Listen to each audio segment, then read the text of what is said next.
The following program contains names, places, and events that have been anonymized or fictionalized for the purposes of protection and safety. The following program is provided for entertainment purposes only, and any commentary from the hosts are strictly conjecture and should not be held as making any definitive statements about the truth or identity of any particular individuals or circumstances. If you or a loved one are involved in an abusive relationship, please call the National Domestic Violence Hotline at 1 800 799 7233 for support.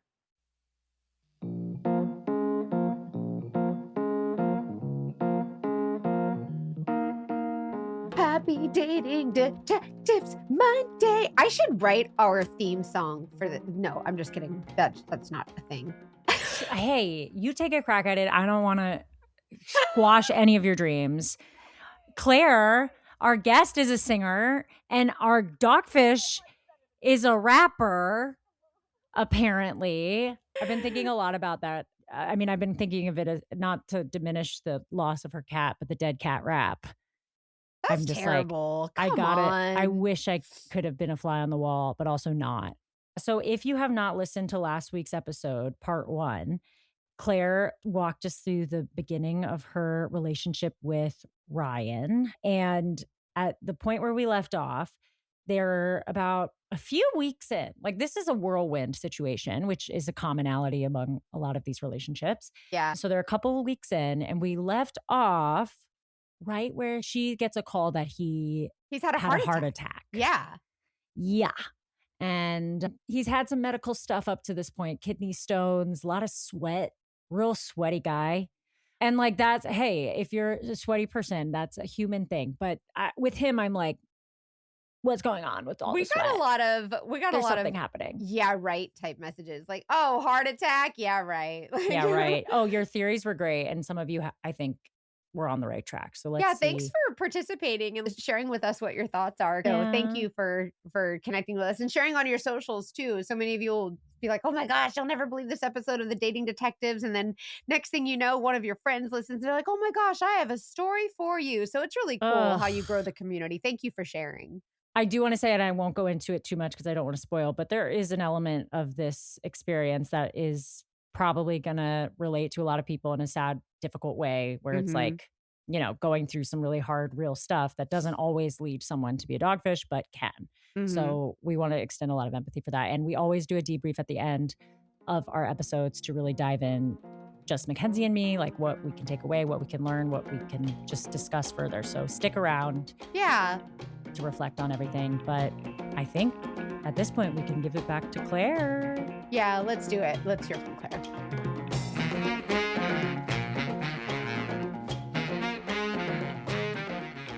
So I get a text from David, Ryan's dad. He texts me saying that Ryan has had a heart attack at work. What? He says that he was rushed in an ambulance from work and is in critical condition, and that the coworker that he'd always mentioned had phoned him and let him know. And so I'm like, well, oh my God, which hospital is he going to? And he said he doesn't know. He's trying to figure out where he's going so he can meet him there. And I'm like, well, let me come too. I'll meet you. And it's an important thing to note that, I said that Ryan had issues with his wallet being missing and his IDs and all that. And when his location would go off, he would say he had phone issues, but he couldn't renew the plan or get a new phone because of all this. Like, This guy has the worst luck in the world. Did his location go black? Occasionally. Okay. Occasionally. Interesting. So he was sometimes using his dad's phone. So I've got dad's number in my phone, and I'm just planting that there because I'm getting the message from David now at this point. So he says he doesn't know which hospital he's going to, but I'm like, can you share your location with me and I'll just come meet you where you are and we'll go together. I'm working from home that day, thank goodness. So I text my boss and I'm like, oh my God, this just happened. Ryan's had an actual heart attack. I have to go figure out where he is. I have to leave for the day. Yeah. And she's like, that's crazy. Let me know how things play out. And so then I called ambulance dispatch to try and figure out where he was. I'm like, maybe they'll be able to tell me where they took him. Yeah. Right. And so I was like, he was picked up around this time from like this building, his office downtown. They're like, we have no record. We have no record. And we can't find any record of that happening. And so I was like, hey, that's really weird. But again, Dad has got his location on. So I'm like, okay, I'm just going to go join the dad at this point and figure out like Where was the dad? Like maybe a coworker drove him and there was miscommunication. Something, benefit of the doubt. I'm like, Right. So I follow Dad, and when I finally get close enough to his little dot on the map, he is on the other side of the boulevard, and then I have to loop around, and then all of a sudden he's on the other side again. Like he's going in circles almost, so I can't catch up with him.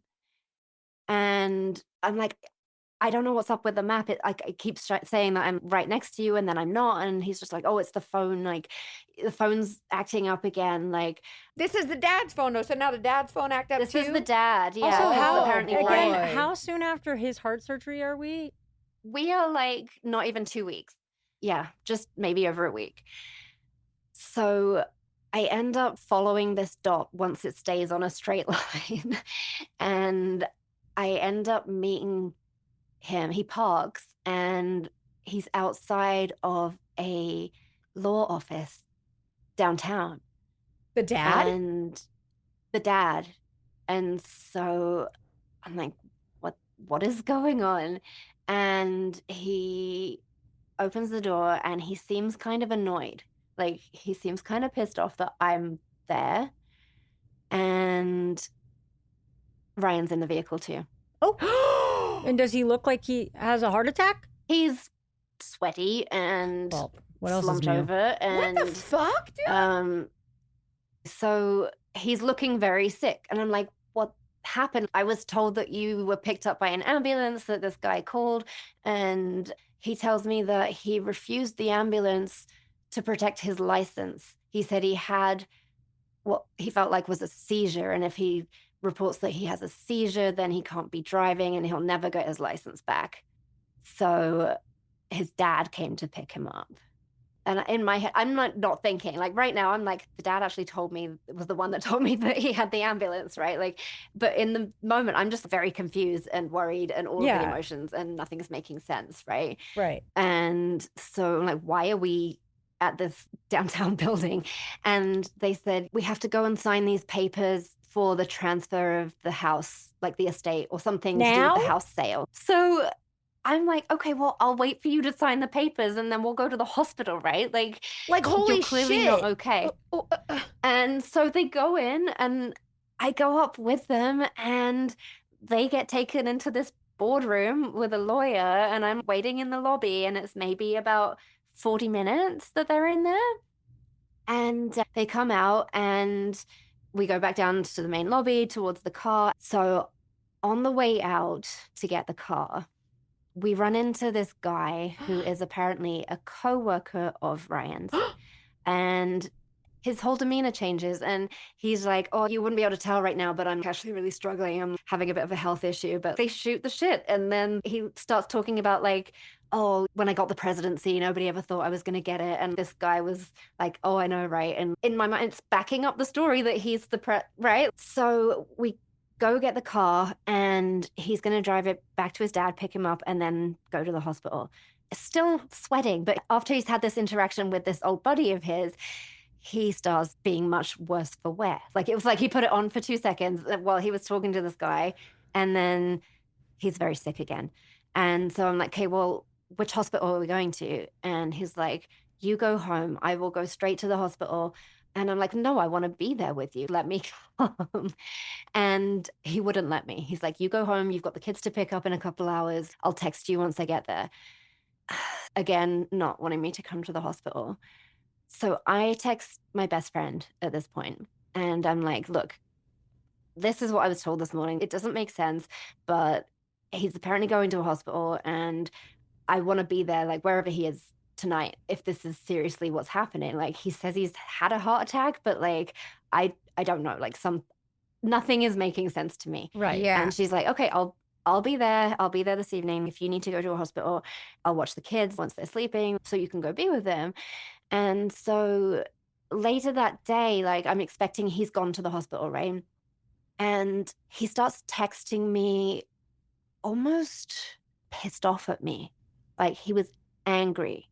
And he says that me wanting to be there is too much pressure. Oh, okay. He starts saying that I'm causing all sorts of more stress for him, and he's already having this cardiac incident, and he just needs to be left alone to deal with it. You're the And then reason he for my heart. Yeah, blaming he's you? blaming you. He starts blaming me, yeah. And I'm like, look, I'm just trying to be there and figure out what's going on. And I just want to be there for you. And then he starts texting the most random things that made absolutely no sense. Like, I assumed he was on morphine or I was some gonna kind of say strong he's kind of drug or acting like he's something, on drugs, right? and the sweating now. I'm kind of Right, like, yeah. wait. Okay, So keep going. in my mind, he's at the hospital. He's telling me he's there. He's starts talking about, I remember he texted me saying, "Why did you have to go off with that guy?" And I'm like, "What guy?" He's like, "The party boy." And I'm like, "What? Like, what are you talking about?" He's like, "The party boy in the room. Like, why did you have to go with him?" And I'm like, Oh "I no. don't know what you're talking about.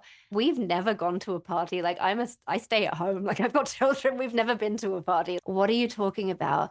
And so I assume he's hooked up to some painkillers or something, and he's loopy. And then he starts making less and less sense. He says he doesn't know where he is. He doesn't know what hospital he's at. He's hooked up to all these wires. He was in the ambulance and he wasn't sure which hospital they were taking him to. He starts naming different, yeah, now he's in an ambulance and is all hooked up and he's confused as to where he's going. And he's like, I think I'm going to this hospital. No, what? But they mentioned this one, and like, I might need to be transferred to this one. And it's all very confusing. And he's frustrated and making less sense. And then he says, you know what? I'm going to hand over my phone. I can't talk anymore. I'm going to give it to this nurse. And immediately I start getting very coherent messages. And I am told that I am speaking to a nurse named Kristen, and that my husband has had a very serious heart event and he is in good hands, and that he hasn't stopped talking about me, and he's going to be transferred to this other hospital for an MRI at 6 p.m. that evening.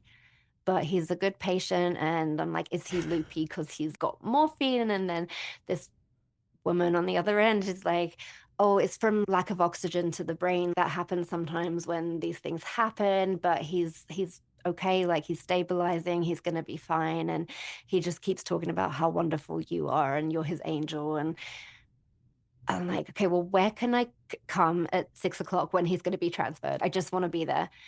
So she names this hospital. So I tell my friend, okay, I got to go at 6 o'clock. This is where he's going to be. One thing I wish I knew earlier about credit, like back when I was in college, was how it actually works. They teach you all this math stuff in high school. They don't teach you how credit works. So when I got my first credit card, I was like, oh, this is fine. And I just thought it was like magical money and I didn't worry about paying it back on time. I was like, oh, I don't have the money. It's fine. They'll wait. Y'all, it ruined my credit for so long. And now that I'm 40, I'm just now getting a grip on it. Ava helps turn the table so you can finally get the credit you deserve. It's a credit building app that's designed to work fast and help your credit score where it really matters. So your credit score can start climbing with almost zero effort. Instead of a secured card that locks up a deposit, takes weeks, Ava can approve you in 5 minutes with up to $2,500 of a credit limit. And there's no credit check. You just pay your monthly subscriptions. They give you a list of different things you can pay. And it basically reports your on-time payments to all the major credit bureaus quickly. So it helps you build your solid credit history quickly. And you can improve your score by an average of 30 points in 30 days. Ava can now report your rent, utility, phone bills automatically, even up to 24 months of past payments. So your everyday payments help build your credit faster.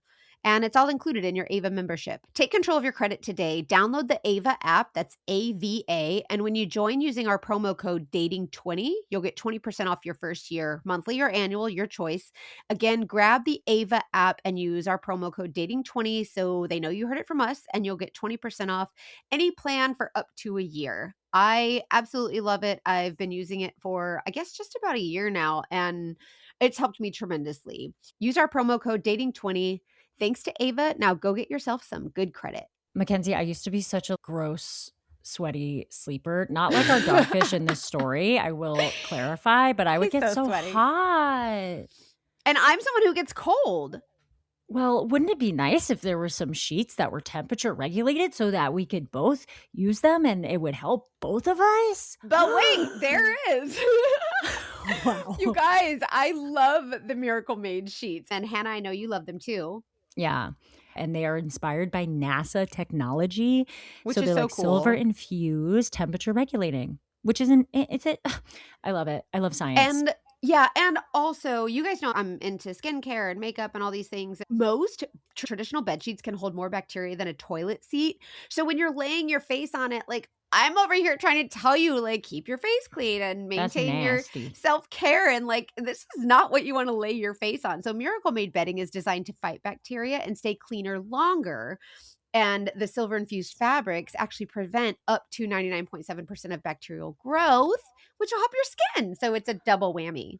And like fewer washes, less Mhm. laundry. We love that. Also, I feel like a lot of people, when they get that skin issue that they just can't figure out what the problem is, they don't realize to check their sheets. Yeah. So upgrade your sleep or give the gift of better rest. Go to trymiracle.com/TDD to try Miracle Made sheets today. You'll save over 40%. And when you use promo code TDD, you'll get an extra 20% off plus a free 3-piece towel set. They make an amazing gift. And with a 30-day money back guarantee, there's no risk. That's trymiracle.com/TDD, code TDD at checkout. Thanks to Miracle Made for sponsoring this episode. So I call the hospital that he's apparently at right now. And I want to confirm the time of the transfer and where he's going to be, because everything's been very confusing and he's named like 3 different hospitals at this point. So I end up speaking to the charge nurse and she says, we don't have a nurse named Kristen. Oh What the my fuck, dude? God. She said that he did come into the hospital earlier that day, claiming that he'd had a mental heart attack. She said that he had come in with his dad earlier. They'd done some tests on him and told him to wait. And then they went out to get him an hour or so later and they left. And so all the time that he's been texting me that he's hooked up to machines, he's in the hospital, they had already left like hours prior. What? Right? Why is he okay? So then the nurse asks my permission to call the police. She thinks he sounds mentally unstable. He's now impersonating a medical professional. She's like, with your permission, I want to make a police report on this guy. We need to do a wellness check at the very least. So my friend's with me. He's no longer responding to text messages. We're just waiting for some news, like something. And then he calls me and my friend actually recorded it. She got it on speakerphone. And I'm saying to him, I don't understand. The nurse said you left. He's like, now I have to answer to the police. Why the fuck would you do that? You've just made things 10 times more complicated. I'm like, I didn't call the police. The nurse said she was going to do this for these reasons. And he's just insisting that I was the one that did it. And I've fucked everything up for him and hangs up on me. All right. So then my friend, she stays. We hanging out till like 10 o'clock and she's like, I gotta get home, right? It's a weeknight. And I stay up for a bit because I'm freaking out. I'm like, where is he? What's he doing? Is he okay? Yeah. Yeah. What are your And what the theories? What the crap is going on? Do you have any theories at this point? No, I am very confused. I'm like, Same. he's been telling me all day he's in and out of different hospitals. He's been transferred. He had ambulance, but this nurse has told me that he left. So where has he been? I'm very confused. So I can't sleep. So I'm staying up. It gets to like 11:30 at night. And there's this banging on my door. No. Really loud Oh banging my on my door. God. And your kids are home? My first thought, my kids are at home upstairs sleeping. So I'm like, so I go downstairs. I'm like, what is, it's the cops. When I saw the cops standing there, I honestly thought they were there to tell me that he had died, or like they'd found him in an accident or something somewhere. And so they are like, did you make the call about Ryan? And I explain, I'm like, no, this happened today. He was all over the place, not making any sense, said he was in a hospital, spoke to a charge nurse. She called because she was concerned about his behavior and his mental state. And the cop said, have you had any contact with him? And I said, yeah, he called me briefly and he was mad that somebody had called the cops on him, and he hung up. And they're like, well, why are you in touch with him? You have a protection order. What? So they said, name's the ex-wife. Oh. I'm like, no, like I'm his current partner. wife now, kind of, not Current- legally, but almost. Whatever we are at this So point, the right? the actual ex-wife has a protection order. Yes. So they say, you know what, like, we're going to figure out where he is and what's going on, and we'll be in touch. And that's all they give I'm you? like tired. And that's all they give me, and they leave. And suddenly the whole situation shifted from panic about his health to realizing I might not actually know who this person even is. And it was literally an hour later they came back. They came back to my house. It's like after midnight. I'm still awake because this is 'Cause insane. duh. Yeah. And they basically said, we don't know why he did this to you. We found him at his dad's place. Absolutely fine. He is there. He's been there all evening. And I'm like, what, the dad's new place? And he's like, well, his aunt's place. And I'm like, what do you mean? And he's like, well, that's where they're living. I'm like, what? What? And so, yeah, I'm like, none of this is making sense to me at this point. I'm like, what the hell was this day? Yeah. Am I in the Twilight Zone? Like, what do you mean Who he is- lives at Yeah. his aunt's house? Like, what is happening? And they said that they would advise I change my locks. They gave me some information on getting my own protection order and apologized and said they don't know why somebody would do this. And when they say So, do this, they what do mean they- like what do they- lie to yeah. you about. lie to me all day about being in the hospital. Yeah. Okay. How did it feel to find out these lies from the police? I don't know how to explain it. It was just this feeling of, it was almost like the blood draining and you just become really cold. Realizing that this person may have been lying to me the whole time. There's nothing that I can really say that describes that shift, like that heart sinking feeling of overwhelming confusion. And it's just that storm internally of your heart wants to believe that he's who he says he is. Your head is not making sense of the information that's in front of you right now, but it's trying to. And that inner whirlwind of what is happening was a very strange feeling. It's super disorienting because your brain is trying to rationalize in real time what it has believed up until this point with its immediate reality. And when those two things don't align, you are just completely in a spin. You don't know what to do. You don't know what to feel. And you feel like you're feeling 20 different things at once. And all of a sudden I was just numb and cold and confused. That's the best way I can explain it.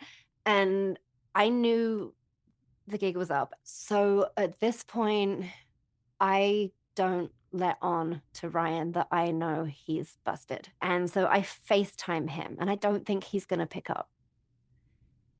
He does. And I've got a picture on my phone of this because it was wild. He answers the phone again, sweaty. What is wrong with this And- guy? Okay, well, so he does pick it up, but he's really close to the screen. And he says he's in his hospital room waiting for the doctor to come back. And I can tell he is out of it. His eyes are darting around. He can't keep focused. He's sweating and he's hiding where he is because I know he's at his dad's place, Yeah. right? Well, the Tells me aunt's he's at the place. hospital. So the next morning, he texts me saying, And this one's wild. Like this one, he has a tube down his throat as he's texting me. Yeah, that. Sorry, this is. That. And yeah, this all happened overnight, and he's had tubes down his throat, and he can't But he's talk on the texting. phone or FaceTime right now. So at this point, I call the BS, and I'm like, look, I know everything. I tell him, I'm like, I know everything. This is what happened last night. I don't get why you did this. And he's still trying to lie to me. He's still trying to lie. And I tell him I'm done with his bullshit. I don't understand why he did this to me. Yeah. He owed me a bunch of money because his wallet was missing, right? And he Oh, would so always you've ask been me for paying like, for Oh. things. so I'd been paying for like, he would say, my car's out of gas. Like, can you send me $40?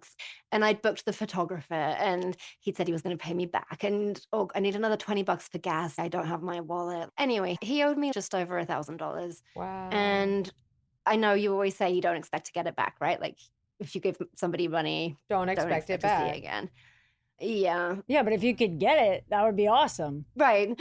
So literally 2 days later, I remember it was the first couple of days in November, he says that he wants to meet me and explain everything and why he did everything. So And he wants to pay me back. okay. And so I call his bluff. He still says that he lives at this mansion. Right. He's still saying that he lives, right?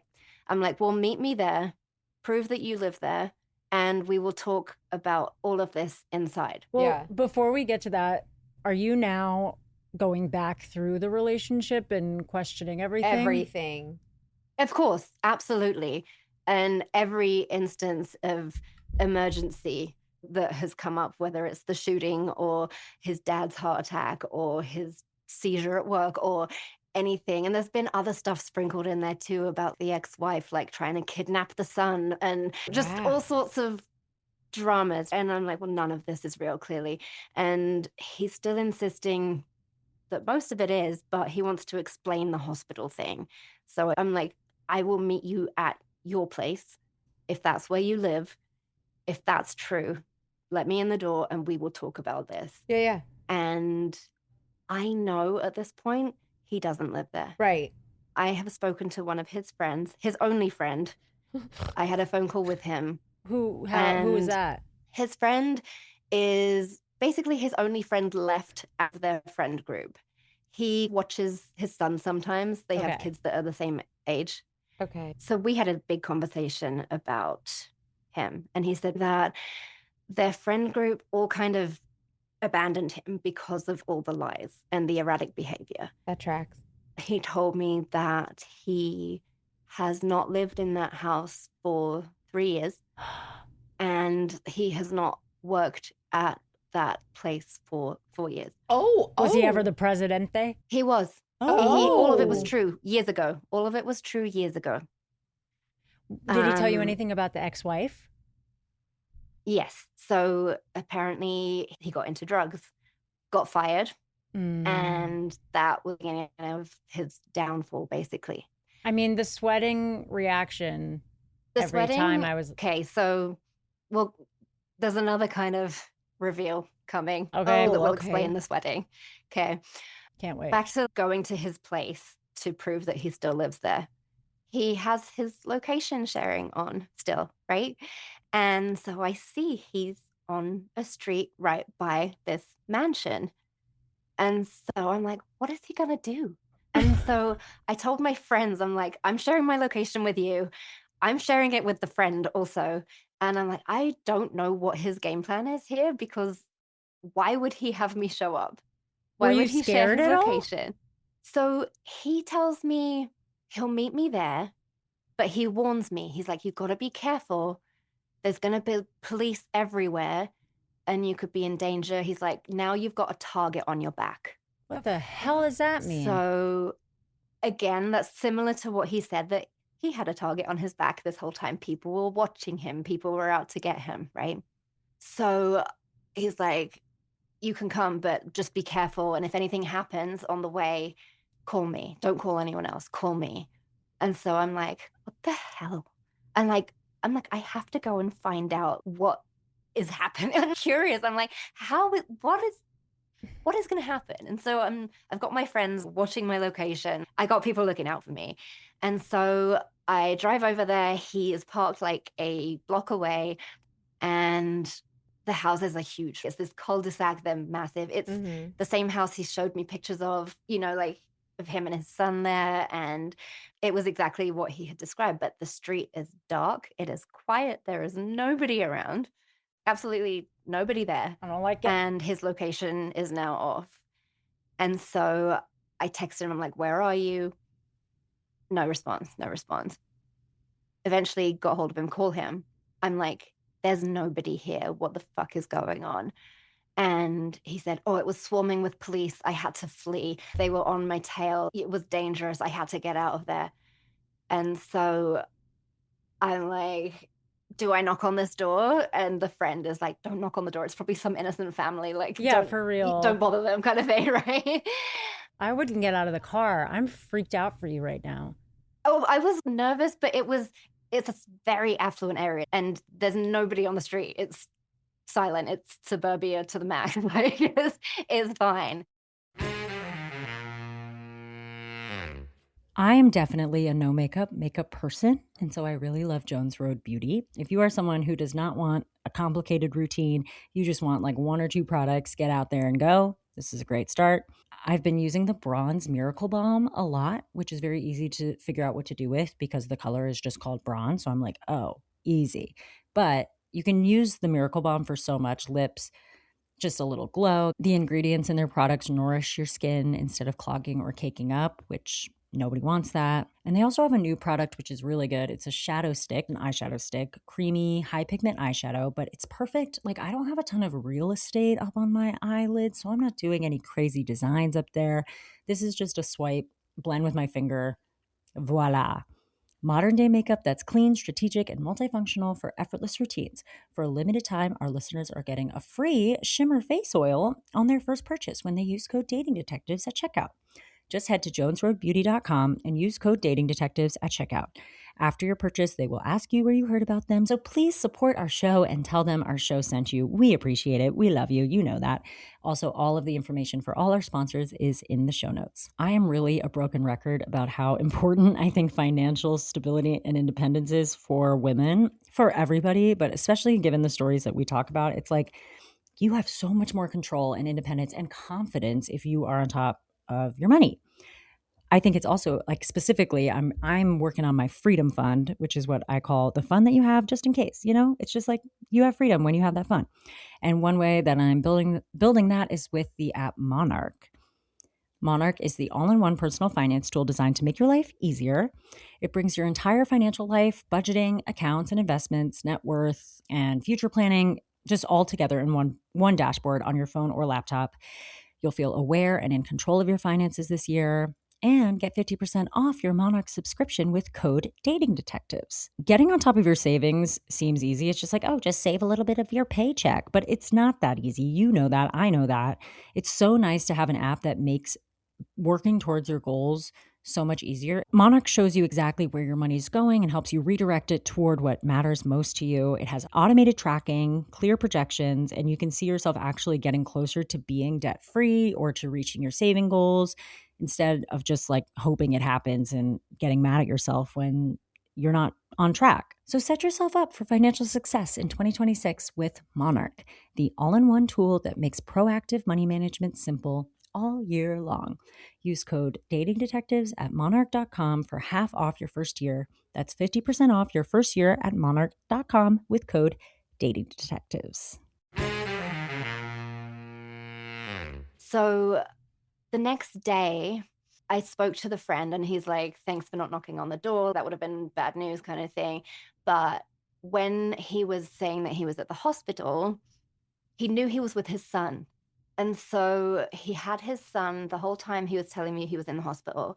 They were going to the neighbors, like, I don't know if it was trick or treating or visiting. He said they were doing something with the kids. A mutual friend of theirs had their kid and he was taking his kid. And the wife that was with him, like the other couple, said that he went to his car to get something and left the son with them for a minute. And then he was gone for a really long time. And so she went to see what was up and found him remember he has his kid at this point, slumped over his wheel of the car with a High as bag of hell. white powder. Yeah. Oh my God. And I'm like, he had his son. And so at this point, I'm like, this kid's in danger.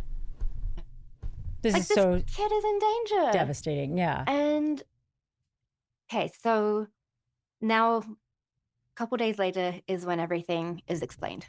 So I get a phone call a couple days later, and I don't usually pick up the phone if I don't know the number. Like, I just hate being bothered. I'm like, this is my time. Like, if I don't know you, you can leave a message.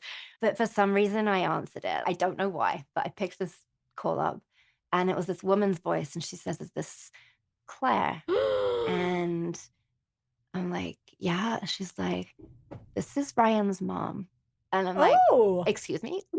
This woman, I've never met her. I've never spoken to her. She was the one that he said, don't ever speak to. You know, Yeah, she's yeah. in cahoots with my ex-wife. She says, first of all, are you okay?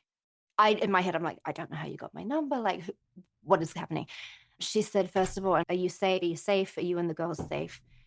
And I'm like, what is happening? And she said, I'm really proud that you figured it out as quickly as you did. She said her son is a sociopathic, narcissistic liar, and he has a pattern of doing this to women and swooping in and saving the day. And he was engaged after a week to the last one. And they had a court order against them for some housing fraud. She says that he and David are opioid addicts. And So him and the dad are they in on it go together. together, they cover for each other. yeah. They go to hospitals together to get drugs and IVs for their withdrawal symptoms. Oh my Oh. God. And that is his dad, And- actually? Yes. Yeah. Is she And still with the tells dad, me or about- she divorced him? No. Doesn't sound like They it. divorced when he was a boy, Wow. like a young kid, because apparently he was abusive and had problems. And with now they're abusing the drugs and stuff hospitals, and back that's then, why and he now keeps going to the hospital, they keep covering for each other. being each The other's score. aunt's house is the dad's sister's place. And yes, they are living there in the basement now. Dad was not moving to the city and buying a house.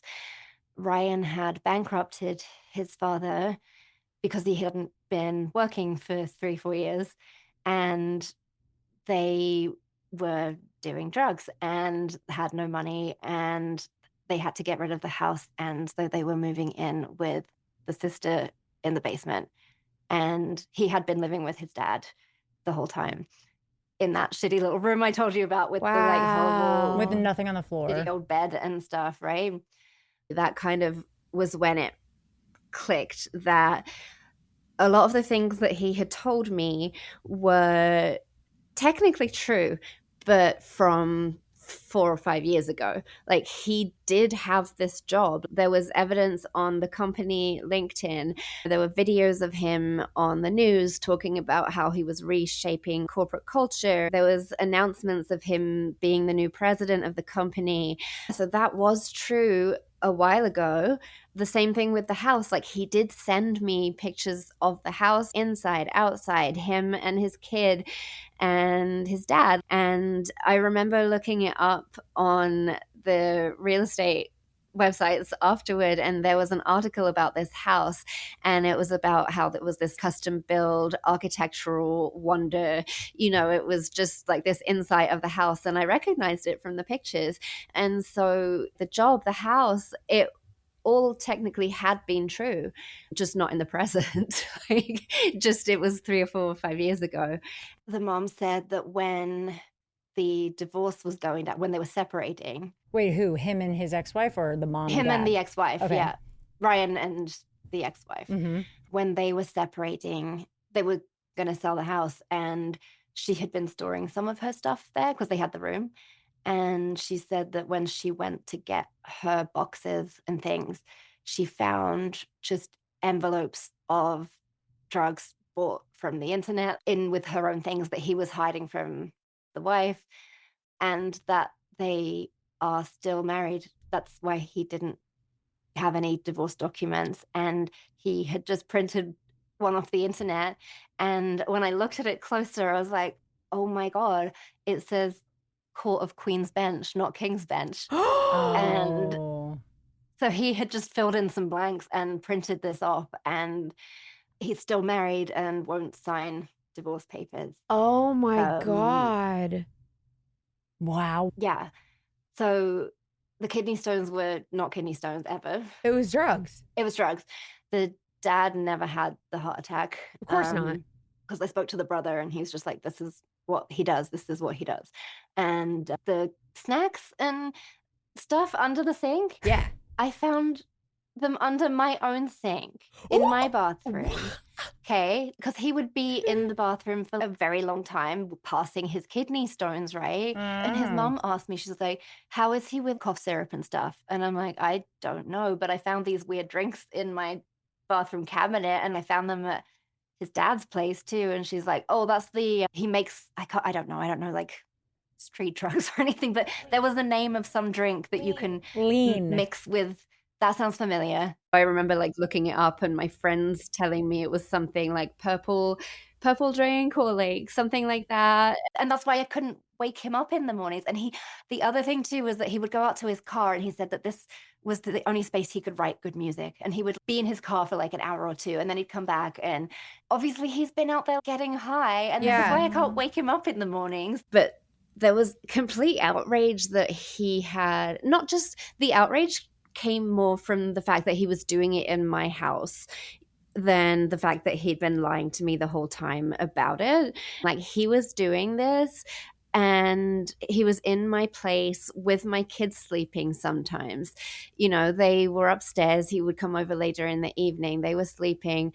And the fact that he would be in the bathroom pretending to have kidney stones while he was mixing whatever, like I was embarrassed. I was ashamed that my instinct hadn't figured it out quicker and that I felt like a fool. And I've seen that going back and rereading messages with my friends, with his one friend, you know, I feel like such a fool. And that is something that definitely makes you question yourself and feeds that anger afterwards as well. How do you feel talking to his mom? Like that alone is like mind-blowing. I was it was mind-blowing. But I had a couple days to come to terms with the fact that everything was a lie, right? Mm-hmm. And when she called and she was sounding like she wanted to make sure I was okay, and started telling me all about his history. She says, if I can help you, like, support the girls. And I'm like, well, if I can help support getting the ex-wife the custody, like, after what I just heard about how, like, whatever I can do. And so we met and we had coffee and we just heard all about the past and the upbringing and how the dad had won him over as a young boy because he made the money and she didn't have much to offer him, and he kind of bought his affection and he never wanted to leave. This is so sad. The other brother, the one that I briefly spoke to, is a cop. And he was like, Oh okay, my wait, God. if you want to get a protection order, this is how we can go and do it. And the mom is like, I'll come with you if you want somebody. Like, I'm like shaking, right? I'm The like, family's oh, like, this is stay just away from our still family member. very And they have like a system in place at this point. Like this is a pattern with him. Yeah. Oh my Yeah. God.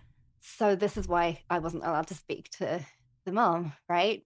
So I'm really grateful that she reached out and that she just wanted to help me.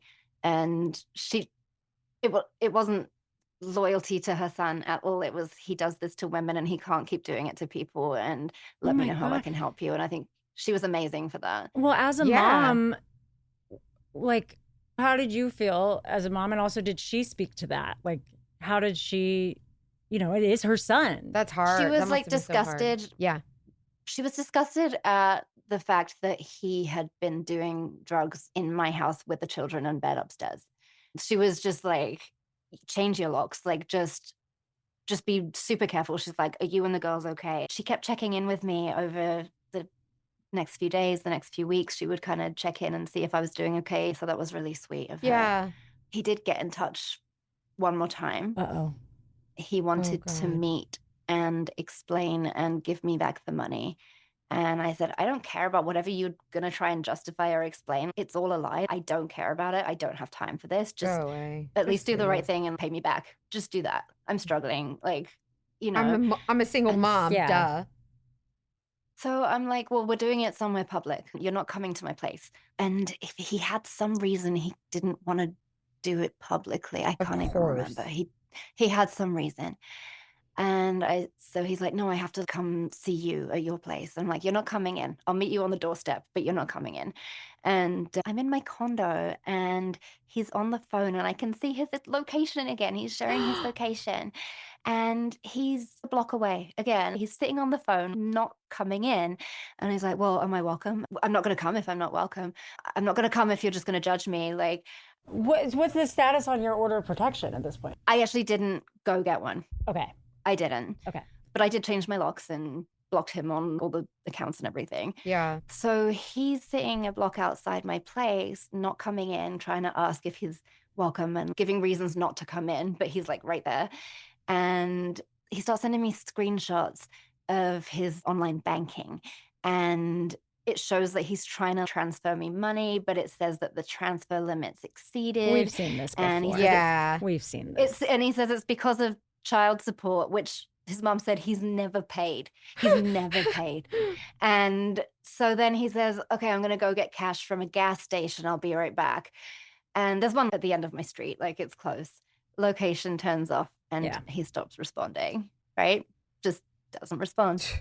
And so I'm like, you know what? I know the address of the aunt's place. I'm fucking going there Good for you. because I figured that's where he's gone. Oh, you're brave. So, Well, she's ugh. just sick of it at this point, it seems. yeah. I am sick of it. And I'm like, at least give me the money back. Do one good thing here. And so I go there and I show up at the door and this older lady answers and I'm like, Oh, it's I need to see Ryan. Yeah, yeah. And at this point I start recording on my phone. So I Good have for you. the entire recording of this interaction, Oh my God. which I just re-listened to ahead of recording this. And Oh my Killing. Yes. So she invites me in and she's like, you must be Claire. We thought Ryan was with you.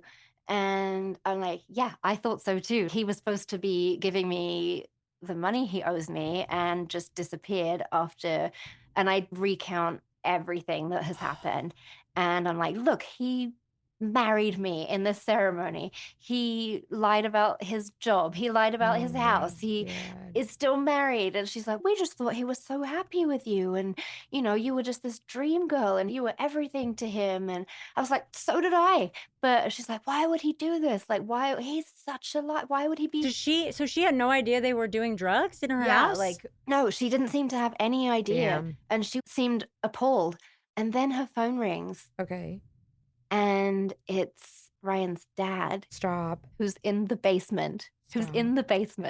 And so she's like, oh, do you want to talk to David? And I'm like, absolutely not. David texted me saying that he'd had a heart attack and was in the hospital. Like, he's been lying to me the whole time too.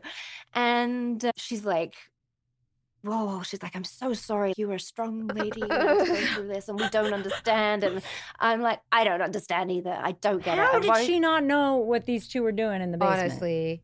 I don't know. But she pulls out her purse and she's got this yellow envelope there. And she's like, well, at least let me give you the money he owes you. And she pulls out $1,000 in cash. And I'm like, it's not your problem. Exactly What the $1,000 in an envelope? What? I'm like, in my head, I'm like, why do you have $1,000? Why do you know that it's yeah, like right? And I'm like, it's not your problem. It's his problem. I'm not going to take your money. And she's like, I'll get it back from David. So she insists. And so she gives me this money, sends me on my way. And then I text Ryan and I'm like, got the money. Thank your aunt for that. And he's like, you fucking scumbag. And just unloads on me. And so I'm like, so I block all his accounts, his number, everything. And I do end up calling Child and Family Services Good. because the cop that I spoke to was like, if you are genuinely worried about this kid, make the phone call. And I wrestled with it for a while, but I was like, I am worried about this child. He was doing drugs with him, and I Right. saw where he's been That- living on yes. this shitty little mattress, and like That kid can't now be he's there. lying about this. And Yeah. I was told that he used to coach the kids' hockey team and then wasn't allowed to be around kids anymore because he was showing up under the influence. And I'm like, absolutely, I'm making this phone call. Good for And you. he texts me from another number and he's like, don't take my kid away. How dare you take my kid away? And so I didn't hear anything more about that. I don't know what happened. I did reach out to his mom recently and just, like, hope you're doing well and thanking her again. And she said that nothing has changed. They are still unable to get divorced. They Oh aren't my able to get God. custody. The system is just not, it's not in Working. their favor. And I don't know why, but There's like so much potential evidence, I feel like. Also, if his brother, the police officer, knows all this. and he said that basically his brother had committed bigamy by going ahead with a marriage. And so he's like, you could report him for that. I still want to And know, what do you have any thoughts on why the marriage thing? Like, why the pretend Oh, marriage? yeah. Like, why? What's the I freaking don't point? know. I Weirdo. don't understand. It It was doesn't like- make any sense to me. It's almost like he just wanted to see if you would do, or maybe he was just living in some kind of fantasy. Like, Well, what would he get and from he's that? kind of alluded to that at the end when he tried to explain himself. He said he was on the edge of get his life back together. And so if he just pretended that he was still this president and he still had his money and he could still provide a solid relationship and a decent life, then I wouldn't notice the reality of the last few years. And I don't know if he lied so much that he had convinced himself of this, or the reality was not that this just happened like last year and you were just about to turn it around. It was like, yeah, you've actually been a bum, not working, doing a bunch of drugs in your dad's basement for 3 or 4 years now. And it's just interesting to think that with somebody that is that kind of person, that big personality, that achievement driven, did really well in school, became president, got this fancy house, like had the capability to do that. That outgoing, extroverted, must have been smart. I mean, got an MBA, got very far ahead in the world. But is there something internally that doesn't allow them to fail? You know what I mean? Like, if somebody has, I am the president, that's my identity. I have a mansion, I'm part of the elite, that's my identity. Is current reality, is their brain doing something to prevent them from acknowledging that? And did he genuinely believe that he was on the cusp of turning things around because his immediate situation, like his brain wouldn't allow him to believe it? That's what I wonder. I mean, I don't know enough about addiction, and I know that it's a disease, and I think both things can be true, where that can be a devastating thing. Sure. I think the fact that his dad is part of this is heartbreaking. Doesn't change the impact. Well, like, it sucks this because is there's power in numbers. Because I imagine Claire, you probably didn't think anything of it because you're like, oh, that's his dad. Like he's don't with his expect- dad, And like, he was nice to me, right? Yeah, Like, he's he nice was to me. He's not in gonna be lying frail to health. me. He was sweet. Like, yeah. I didn't think the dad would be in the car when you were following him and you couldn't nail him down on the location app. I was like, oh, this is going to be Ryan for sure. But then I was like, the dad. And then I immediately found myself trusting him a little bit more, trusting Ryan a little bit more. Like, oh, the dad's there. So there's got to be some kind of explanation. Right. But the dad was in. There always was, right? I mean, like, it's there always just- was. Wow. That's hard and sad. How do you do you have any sympathy paired with the heartbreak and disgust? Or are you like, fuck him, it was only 8 weeks, goodbye? I think Absolutely. either's fine. I mean, I Yeah. have sympathy for the son Yeah. and for the wife, I guess. Yeah. They're not divorced, dealing with this for so many years. And the mom and just everyone whose life has been affected by his chaos. Yeah. I have zero sympathy for him. When did this end? When was this? This was November 2024. Oh my God. We met at the end of September 2024. Oh my Wow. God. So since then, what has happened? A couple of my friends kept him on Facebook, and very quickly he was gushing about some other woman, and she's like the light of his life. And Oh my God. He's going to scam someone else yeah, now. right. Yeah. And that's why I wanted to tell this, because I'm like, I'm I'm not a stupid person. No, Like, you're No, not. no. quite smart, and I still fell for it because of my upbringing, my insecurities, my experiences, and the love bombing and the trauma bonding. And I'm a smart person, and I I don't want, like, listening back to what I've said, there is a sense of almost shame in having allowed it to happen, but Yep. I don't want shame to win, and so I want to tell the story so other people Yeah. that might be having issues, or something's not adding up, or they might have a gut feeling and they haven't acted on it, might actually do it, like, because I And don't they want this to will. happen to people. This will help many people. So, I mean, I'm even just thinking about hearing about his tumultuous family, you coming from a tumultuous family. Like, he knew exactly what story to tell you to keep you on the line. It makes so much Yeah. sense looking at it in hindsight. In the moment, you don't expect somebody to be doing this because this is crazy. And we've been doing this podcast for a Yeah. while, and I'm still I'm speechless with this one. I guess I want to know, and this goes back to what you were saying in the beginning about your borderline personality disorder. Going back to that, how did this affect your borderline personality disorder? Did it affect it at all, or did it affect how you feel about, like, did it make you feel worse about yourself, or were you happy to, be someone who could learn quickly about someone and get out of it? I think I was happy. I was proud that I was out of it as quickly as I was. Well, because also it's nice when you feel like something's happening and then it's verified. Oh, There's something like good, feeling good about Mama that. gave you the missing puzzle pieces. That Yeah. must have felt nice. Yeah, In a weird and way. I don't think this happens just to naive people. Like, it happens to people that are empathetic and Absolutely. who There's no are wired stupidity. to, like, yeah, you're wired to take care of other people, and like when you Mhm. haven't been taking care of yourself, and you grow up sort of equating love with conditions and Yes. instability.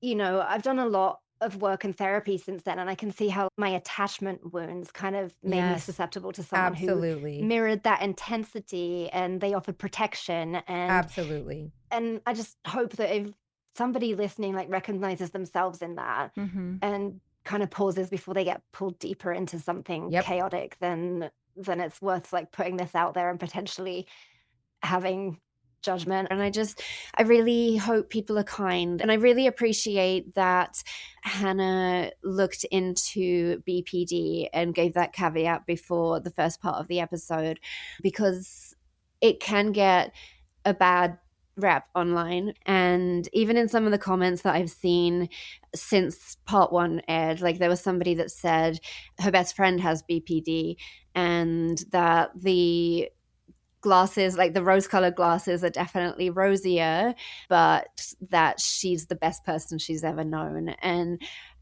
like, I dealt with it not knowing what it was for almost 20 years, thinking it was just anxiety, or that I was wired wrong. And I just believed for years and years that I just didn't belong in this world. I was too sensitive because everyone told me I was too sensitive.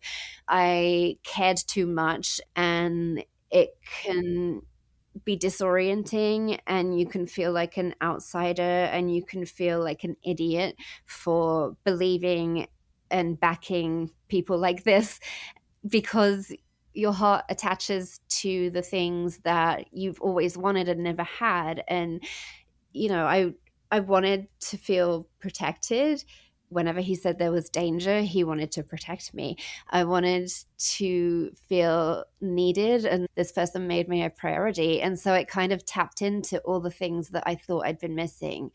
And I don't want people to be judgmental without sort of knowing how that can be, having grown up just believing you weren't enough, and that the person that was supposed to love you, i.e. my mom or past partners, you had to earn love. And it was a big life lesson. I mean, I definitely am way more even keeled these days. I mean, I've done a lot of therapy, a lot of self work, a lot of reflection. And yeah, I mean, I also just want to say if you have a friend that has BPD or has these kind of tendencies, don't tell them they're an idiot, but maybe just spend some time, learn to understand them, like where that may have come from. Back to the question we asked you a while ago, what would you say to that listener now? Yeah. I would say, like, if something is whirlwind and feels urgent and you get swept up in it, and especially if you've had a series of relationships where you've been treated poorly or Mhm. you have never felt enough because of how you were raised or Yes. who you've been with, if something's urgent and exciting and, you know, real stability, it doesn't rush you. And if Yes. somebody's bonding with you through emergencies instead of consistency, then that is a red flag. And so I learned to verify and not just trust. And like, it's good to give the benefit of the doubt, but why didn't I look up the Court of King's Bench before, right? Like, why didn't so Well, like hindsight's going always forward, like, 2020. Yeah. it is. And I mean, if someone's life story is complicated, it should still withstand basic Right. reality If it's, checks. of And course, if it sounds confusing, then it's probably, there's a reason. if you feel confused more often than you feel calm, then Yes. that confusion is information, right? Like, don't override it And by that what you want it to confusion be. is femtuition. And that's also. so good. I love that idea that Like, crisis confusion is is not information. intimacy. You don't have to have the answer. You don't have to know why you feel off. The confusion alone is the information. Like, I The like confusion that. is Nervous the system, question. like- Yeah. It's your nervous system asking for clarity, Yeah. I think. And I like the rush. Obviously, a big commonality with these stories is people really rushing you and putting pressure on you and sweeping you And that's up in exactly it. what he did. But I can only speak to me, but for me in therapy, trying to learn the difference between anxiety and intuition was kind of that. Like, my anxiety feels urgent, feels rushed. Is this feels my like intuition or I is this my need- anxiety? Yeah, and it's hard. You have to define it for yourself. For me, I was like, if I need immediate validation, like if I need this person to tell me my outfit looks good or else I'm going to go, I'm like, that's anxiety. When I have serious, true feelings of a gut instinct, like, it is calmer. And that's just me. Everybody's got to figure it out for yourself. But I Yeah. really identify with that. Claire, I'm so happy that you're safe and that your kids are Same. safe. I really think this could have ended very differently. And I am proud of you for using this as a platform to share the story, because we hate when these stories end in a way that's kind of hopeless, where you're like the judicial system or whatever system you're trying to work in, and it's just kind of shrugging at you like. But she did say sorry. it ends nicely. Well, yeah, you are with someone does now, end right? So nicely. thank you so much for sharing I that, because that makes us am. happy. Yeah. My friends actually call him Mr. Green Flag. Oh, that's nice. Oh my And- gosh. Yeah, he is. It's funny, when we met, I told him, I'm like, no offense, gonna do a background check. He is solid. He shows up nonstop. And it's almost been a year now, and we're gonna be moving in with him. And he's already painted one of the spare rooms pink for my little one. And he puts them to bed and reads them stories. And everyone I know has been like, he's just really genuine. It's nice. Like my dad, too, who's seen me with all these like crazy people, like these tough experiences. He's just like, Yeah. I really like him. Like, we like he's a him solid- too.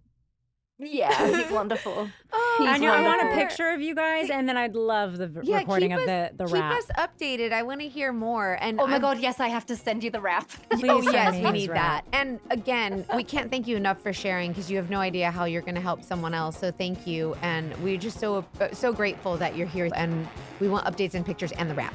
For sure, absolutely. Because we're masochists. We need to hear this rap. We have to hear it. Thank you again, Claire. We love you.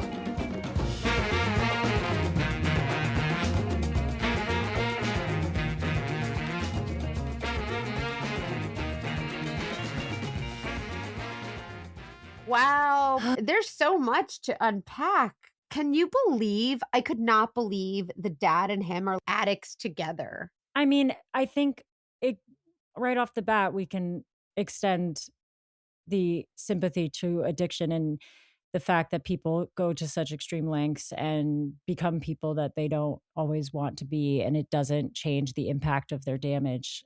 Like we like to say, it's not necessarily your fault, but it is your responsibility. Your responsibility, yeah. But this story was really hard to hear, given what it sounds like their addiction drove them to. I mean, we can start. I saw a couple questions after the first one where people were like, I can't wait to find out why it's called the time traveling dogfish. Yes. And the reason we went there is because this is an interesting case where Ryan was not pretending to be somebody else. He was pretending to be somebody he used to be. He So actually did have used that to- job. And then the addiction. Yeah. So he was pretending to be the person that he was before his addiction took that away. And even just saying, I lied because I'm so close to getting my life together. I'm so close to Right. being that person again. It's like Yes. he's living in the past, and it's so sad to see. I mean, that's not who he can be now. But it's interesting because it's almost like he wants to be that person. Like he's still living there. That's where he wants to be. But Yeah. the addiction has kind of taken that from him. And no thanks to the dad, but like also he's his own adult person. You know what I mean? It's really a devastating thing. Yeah. And the impact is so much more than sometimes you can realize. So to go to the beginning, there's so much here. Borderline personality disorder. Again, we Yes. talked a lot about it, but I just was so caught up on the ways that she described wanting to feel chosen Yes. and I how know that vulnerable feeling. that was. Yeah, I mean, You're willing to put up with a lot of things just to feel chosen. And that is, it's an honest feeling. It's like, I'm willing to put up with this because what if no one else chooses me? Like, what if this is my only option? You get that insecurity. It sucks. she said, I didn't feel like I was being lied to. I felt like I was being needed. Yes. And that I hit wrote that down. That hard. hit Me hard. too, girl. Yeah. Oh my God, because it's so real where it's like her unmet needs were such that she wanted to be, she wanted this to be the romantic, wonderful partnership. That's why she was like cleaning his dad's house, like she wants to be a wonderful partner, and she is, like she can be, and now she is, which I'm very happy to hear. Yes. But those you unmet don't- needs are so incredible. Like they're so prominent and people know what they're doing. Like you can, when someone has an unmet need and you know it and you can like kind of exploit it and use it to your advantage. Absolutely. And I think that's where BPD comes into play because, like we said at the beginning, of course, all of us are vulnerable and want to be Sure. loved. But I was going to read some comments from the episode last week because some of you shared your experiences with BPD, and it was helpful, I think, to understand how it really impacts people. Let me find the one. Okay. This is London. You wrote it publicly, so I hope it's okay that I'm sharing who said it. I used to be in physical pain from borderline personality disorder. Like it would literally hurt when I felt lonely and empty. I used to feel lonely, wow. and I dated a lot in the past because I needed someone so much to fill the void. Fear of abandonment and rejection is definitely a problem. I can't handle rejection anymore. So I keep to myself instead of putting myself out there sometimes. When she got older, the BPD calmed down, so that helped. I don't feel intense emptiness anymore. That's so wow. unimaginable, honestly. And I can't empathize. Like, I don't know what y'all are going through who experience that, but I'm very grateful that you're sharing because I think it will help a lot of people.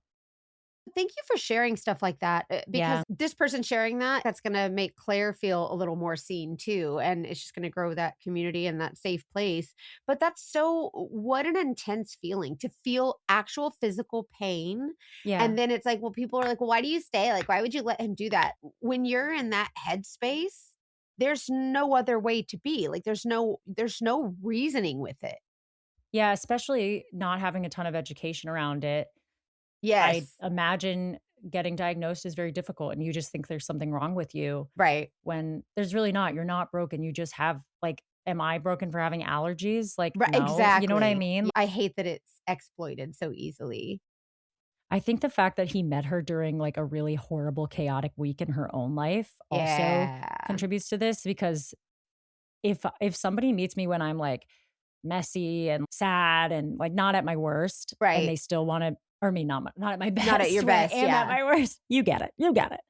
then you're like, oh my gosh, they like me at this stage. Yep. And also she was so used to chaos. So it was like comfortable to have that much drama at the beginning of the relationship, which, man, is that a potential. I mean, I would call it a red flag. And I think it's hard For sure. because sometimes you're like, oh my gosh, he's not causing all the drama. I'm not causing all the drama. It's just life. But if there is a lot of drama at the very early stage of a relationship, it's something to look out for, Yeah. I think. Absolutely. Oh, how about my ex-wife is crazy, my mom is crazy, don't listen to them, they're out to get me. Well, obviously he's setting that up. He's trying to set the standard for what is not true. Like he's trying to he's pre what do you call it? Like he's setting it up so that He's planting the seeds. yeah, he's planting the right seeds so that whenever she does hear from the mom or the ex-wife that she knows, oh, he said they were going to say that or he said they were going to be crazy.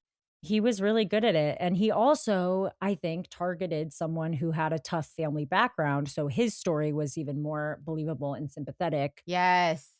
to Like, say oh, that I my can background's tough too. yeah, I can relate to that. So yes, absolutely. Oh, God. Speaking of his mom, though, do we want to talk about how we were able to get in touch with her? So we talked to Ryan's mom, and I think it's commendable what she did. She basically said, "I'm helping him by making sure he can't hurt others," and I think that's so commendable because it's like telling someone with a fever to stop having a fever. Like if this is how you are, The it's addiction specifically. the addiction Yeah, specifically, it's not just as easy as saying stop it, right? And so if right. she can protect others, especially Claire's kids, like this is what Yeah. she feels is her duty to say, "Hey, this is my son and I know that this is affecting your kids." And so she's protecting Claire's kids, which I think is really nice of her. We've seen a lot of parents on the show enable their kids Yeah, and not want to accept that they are hurting people and that they would do this kind of thing. And right. I know y'all in the comments are always like, "Oh, if my kid did that." But like this was, I think, a heartwarming example of somebody who still loves their son and wants to be there for their son, but also is like, Claire's a mom too. Yeah. Claire has children too, and they Yes. are also just as important for me to protect. And man, that must be so hard to watch ex-husband, to watch your son. I don't even know where you begin with trying to help someone like that. I know that sometimes the best thing you can do for an addict is not enable them and just kind of cut them out to some extent. Like it's just like the Right. worst experience. But Oh, man, it breaks my heart. she really stepped up, and that's hard to do. So she didn't want to come on the podcast, but we were able to talk And to I her can about it. understand that. I can totally Totally. understand. And because she wants to have like, you still have a loyalty to your child, and so maybe I just feel Yeah. like she made the right choice for her and for her family. But I do commend her for at least trying to help, even though it's not her problem, like it's not her responsibility. But It's so sad. he's a grown up, but he's still your son.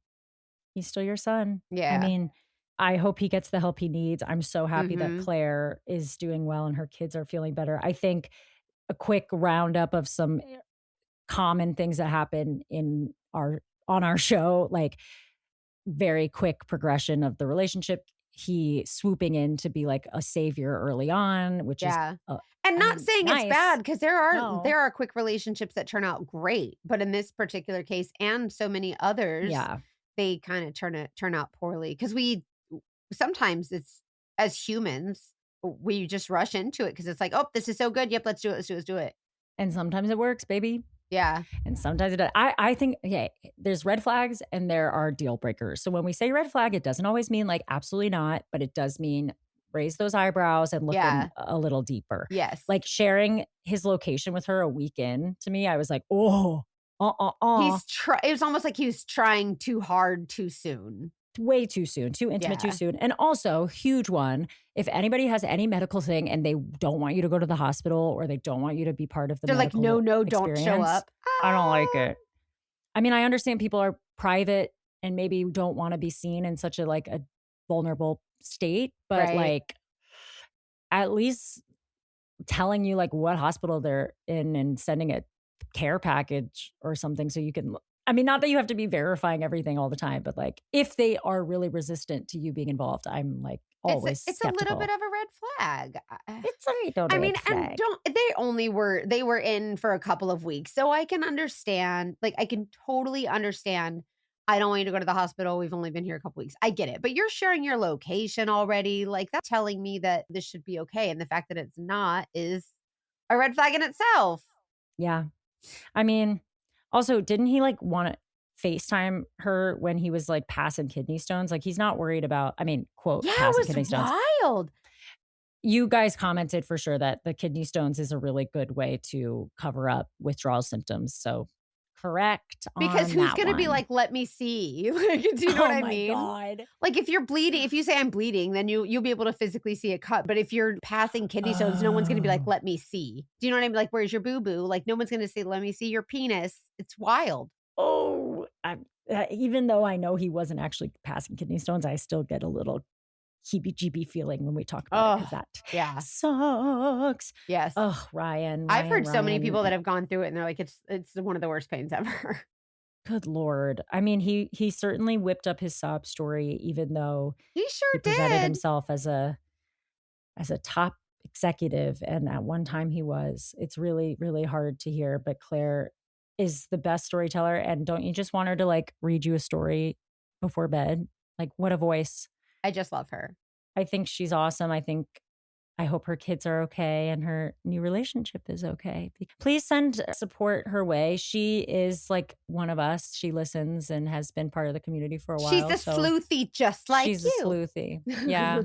And I know that other episodes have helped her. So if you've been a past guest, just remember that your episodes are still reaching a lot of people, and it's because of everybody listening. Like thanks for spreading the good word. Yeah, that's why we're so grateful when you guys share, because it's just so interesting how it can come full circle for someone else and help them. So just thank you so much. It really means a lot to us and to other listeners. So thank you. Patreon, sign up, come get bonus episodes. I'm doing another self-defense in LA at the end of March. It's the last Sunday in March, I believe. So I'll share more about that. We're going to Crime Con end of May. I'm so excited. So it's in Vegas. If you're Come into true crime, see us. You know, I went to the Crime Con in Denver. We didn't have a booth last year. And so many people were like, where's your booth? Are you set up? So this year I'm really excited because I feel like I'm a little imposter syndrome-y. Like, I don't know, is this for real? And so people were asking so much. And so this time we're going to be there. So I can't wait to see so many of you. There were so many people there that were like, just they knew our show. And I was like, that's so cool. So thank you so much, you guys. I like our little niche in the true crime community because we're not all like, we're not true crime. We're not like a Dateline documentary. It's true crime light. It's crimes of the heart. Yeah. And I mean, hey, we're gonna be standing right alongside the Dateline people if we are lucky. Oh my God. Hello. Yes. Thank you so much, you guys. We appreciate your community. And as always, trust your intuition. We should wrap it. Just your intuition. Never again.